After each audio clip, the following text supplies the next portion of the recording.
Sorry? The audio was dropping. Just try now. Okay, so can you hear me? Yeah, loud and clear now. Okay. I'll so that, sometimes it's hard to say with the internet connection here.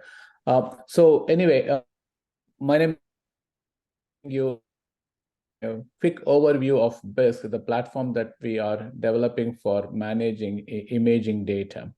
Next slide, please.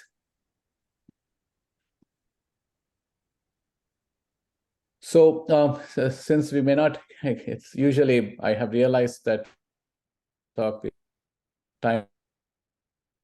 I'll start with of the work that I'm presenting here, or most of it is supported by the US National Science Foundation. And you have Connor and Satish over there who will be going over BISC in more detail today and tomorrow. And I also would like to acknowledge some of the folks who are online. Chandrakant, Amil, Bowen, and a lot more, many more others have contributed to the development of this platform over the past several years. Next. So BISC is basically a software infrastructure for computer vision or managing image informatics.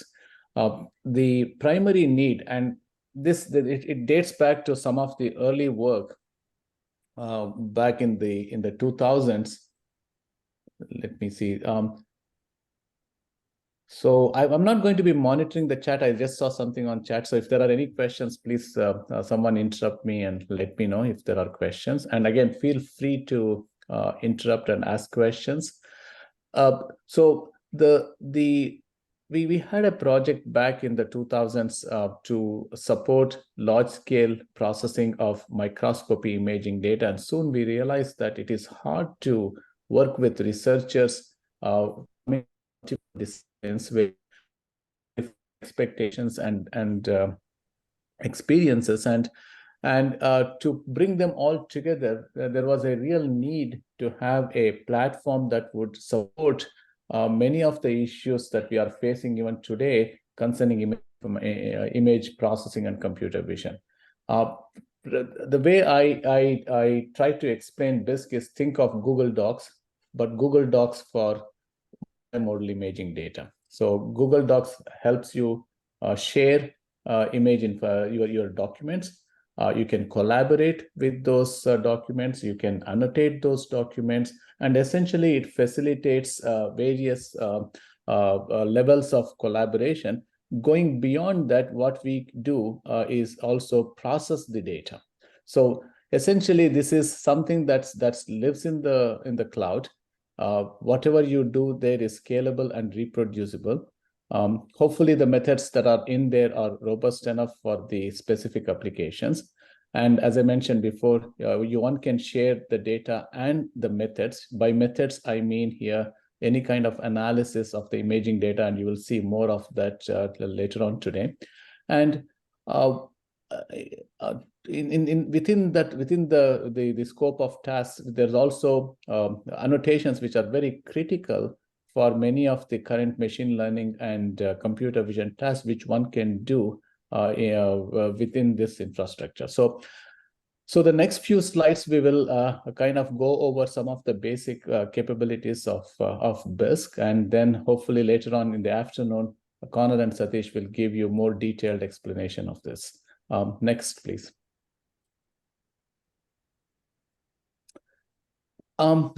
So this was a slide I had created for some other presentation a while back. The reason why we need something like a common platform is that typically when you're working with complex scientific imaging data, there are multiple groups of people who come together to collaborate and develop something towards a common goal. So for example, you are working with researchers in, let's say, remote sensing, computer science people who are developing the algorithms, and then there are information processing people who are actually kind of trying to derive something out of this. And the intersection of all of these things is often we refer to as the data science. I took this slide from one of the, I think it is Conway's Venn diagram a while back. it was labeled somewhat differently. I replaced hacking skills with computational sciences and statistics with information processing. But the point that we are trying to make here is that this is an interdisciplinary collaboration, and you see during the rest of the presentations this afternoon, the effort that's been put in by various groups in making some of the methods available to the end users. And we want to ensure here that the groups work together in order to achieve this goal. So one example, which something that we should not be doing is, so something that's probably in the danger zone is sometimes people often think of this as a let's say a software development exercise, but there's much more than software development when it comes to algorithms that are robust and good enough for real world applications. Next, please. So okay, so when it comes to images as a textual data, images and videos are complex and unstructured. So even something as simple as organizing and sharing such data sets is going to be extremely challenging. And of course, each problem is slightly different. So for example, if one has developed a method for, let's say, I think Richard or someone mentioned this before, if you're counting animals from an aerial platform, let's say directly looking downwards as opposed to looking at the data obliquely, your visual information is going to be slightly different, and the methods may not immediately generalize well enough. So there's a need for robust, reproducible image analysis workflows and scalable computations. But how do you put all of this together in a platform that enables sharing and computations without having to redo everything from scratch every time? And here, in fact, I'm referring to, and you will see that in the next few slides, is that going beyond just one particular application domain. So the capabilities of BIS that we'll be referring to here goes beyond just remote sensing data. So we have actually researchers from multiple disciplines, same common platform, carrying out their tasks.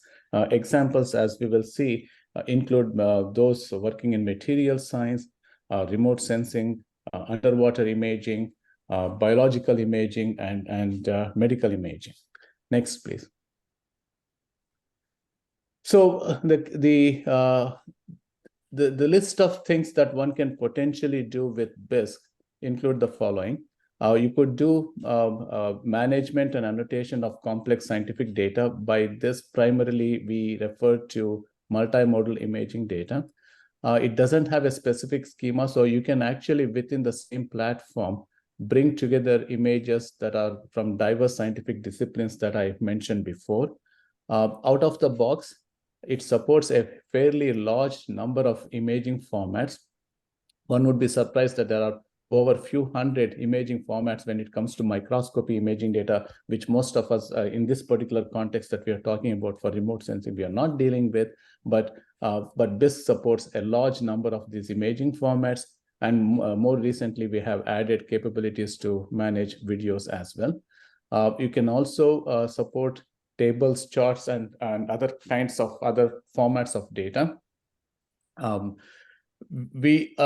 of the things that we kind of always highlight is that this is a cloud-based system, does not require any software installation, which is often very important when you're trying to target users who are interested on the science applications and not necessarily on the complex software engineering issues. So all one needs is if a BISC service is available, you can interface that with the BISC service through a generic web browser. And mentioned before, it's a cloud-based service. It's scalable. So depending on the configuration one has, you can add the computing resources as the number of users or the data sets scale. And a large number of users potentially can use simultaneously the resource at the same time. Next slide. And this is kind of summarizing what I just said. So the core BISC service at a very high level provides support for multimodal data. You can manage these things multiple different formats, and you can support 2D, 3D. Sometimes we refer to 4D and 5D images. 4D often refers to 3D volumetric data over time, and 5D when you have some spectral information. And most importantly, part. So the overall architecture is somewhat modular. You can bring in methods that are tuned for specific applications, and with the Dockerized deployments, and that's something that, again, I would let Satish and Connor talk about it in more detail if necessary. It's much more easy to bring in specific analysis tools into BISC fairly rapidly. A few years back, like even as recent as 2015, 2016, before the Dockerized containers be made available, it would have taken maybe 3 to 6 months to bring in a, let's say, if you have a new method to count elephants from aerial images, it would have taken anywhere between 3 to 6 months to make that method available through BISC. With the current technologies that we have, you can probably do that in a matter of days, if not in a matter of hours. And of course, there's a lot of excitement over the last few years in bringing together AI and machine learning methods to work with the kinds of data that you all have. Next, please.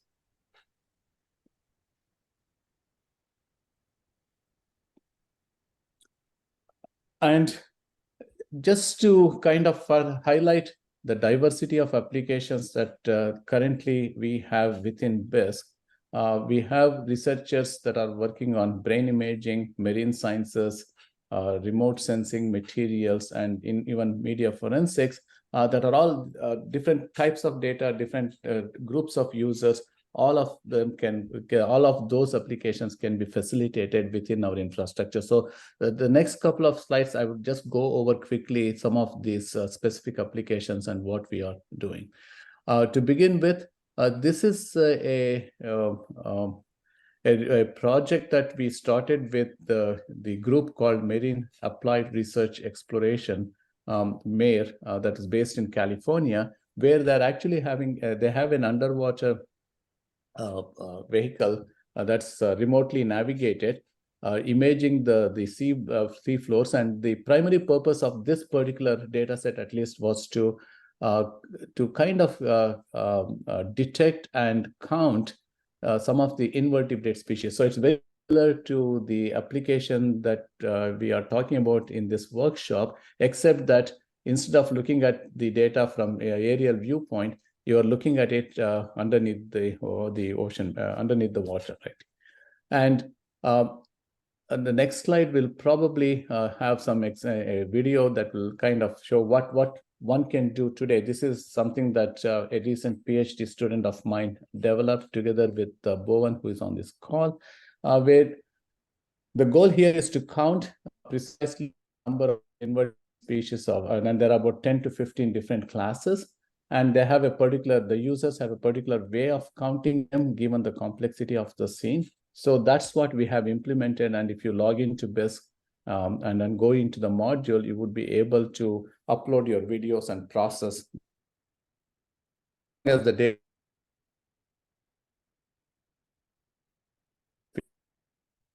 Analyze.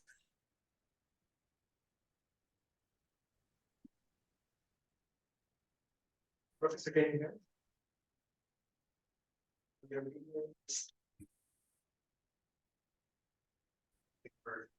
too many things at once here. Professor, we lost you for a few seconds. The internet was still upset. So still.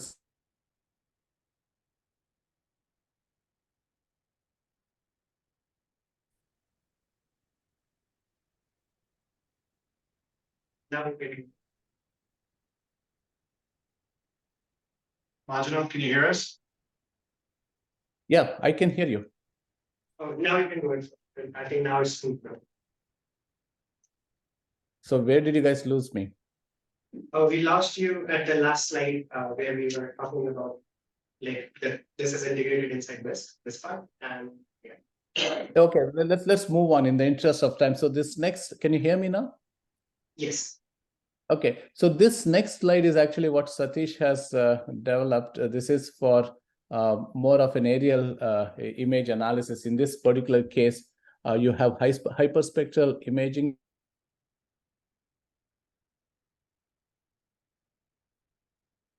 Methane gas emissions. So you need to detect hotspots in those hyperspectral imagery where potentially methane is present. So this again is something that we recently presented at a computer vision meeting, and the data sets, the ground truth data, and the methods are all available within BISC.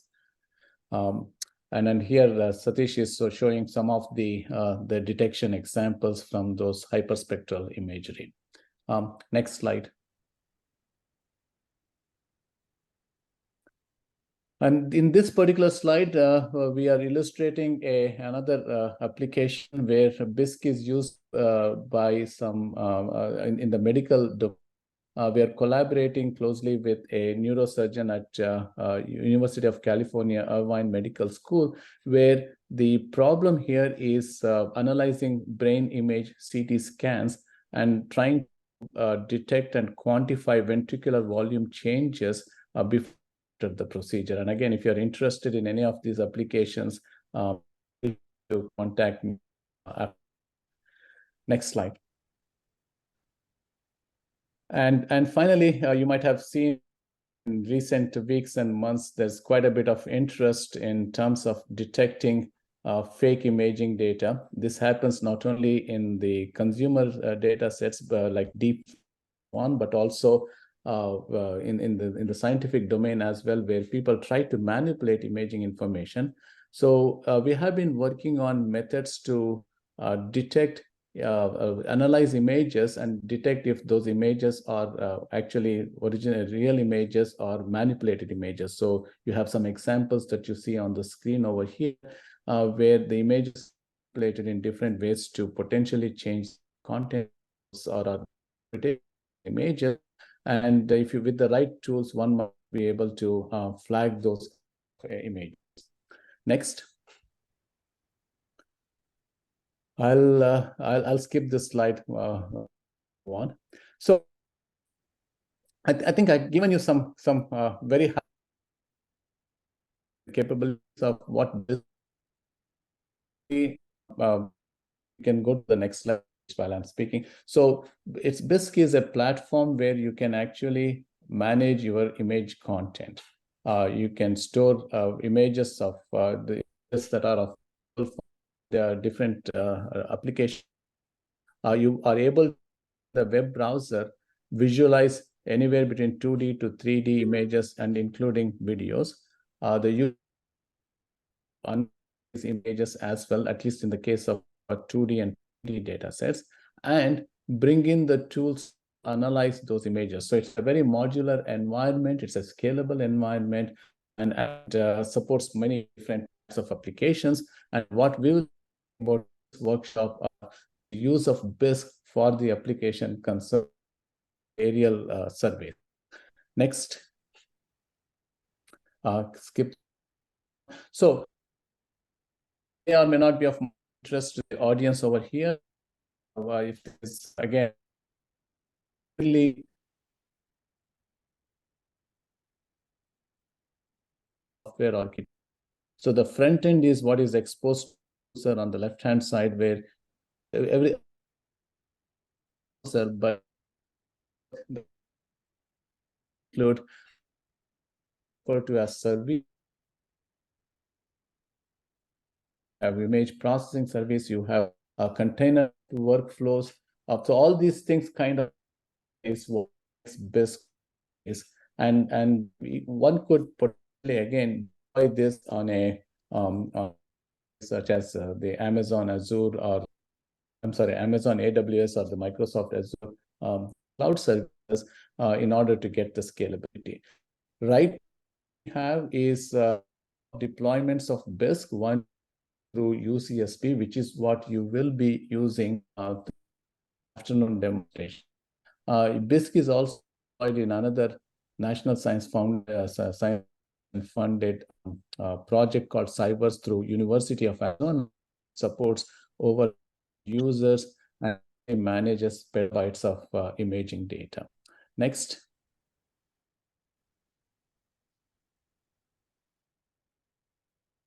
In the intro, actually, let me kind of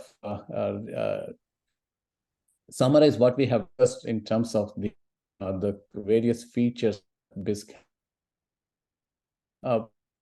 view within the web browser. It supports different formats.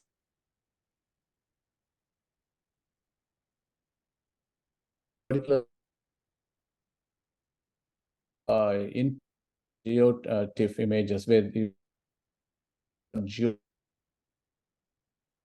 maps as long as service is working properly. Next.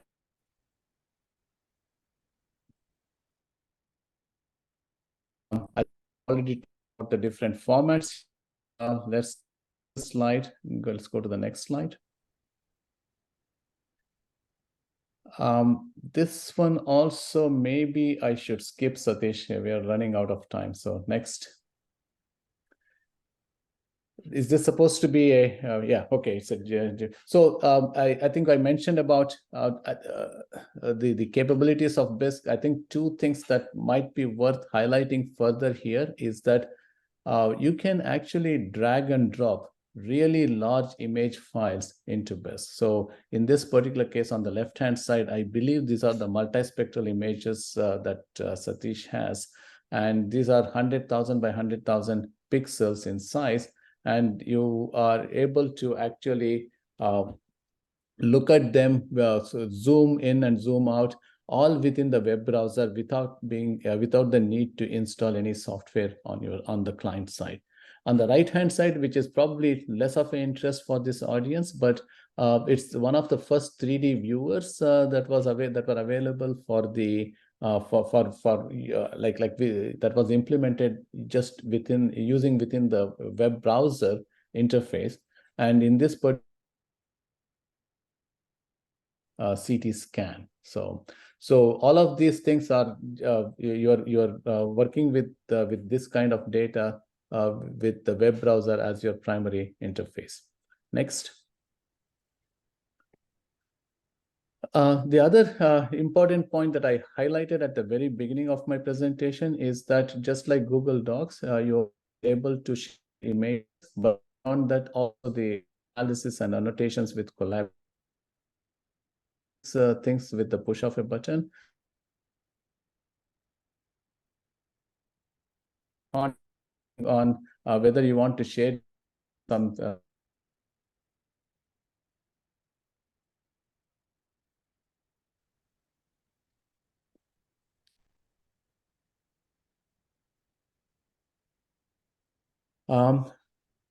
Jared, how much time I have at this point? I can. Yeah, so we're actually having some hard time hearing you. It's clear at times, and then other times it's quite difficult. So what I was wondering is if maybe it makes sense, number one, to stop here and allow everyone to ask you questions, while at the same time, maybe we transition onto having Connor and Satish actually live here talk about give the demonstration. That works. So yeah, maybe let's quickly go through the remaining slides, Satish, to see if there's anything else that I would to highlight. We talked about this. And then this is the summary slide. Sorry? So this is the last summary slide. This is the last semester. Okay, so maybe I should stop here then and see if there are any specific questions from the audience at this time.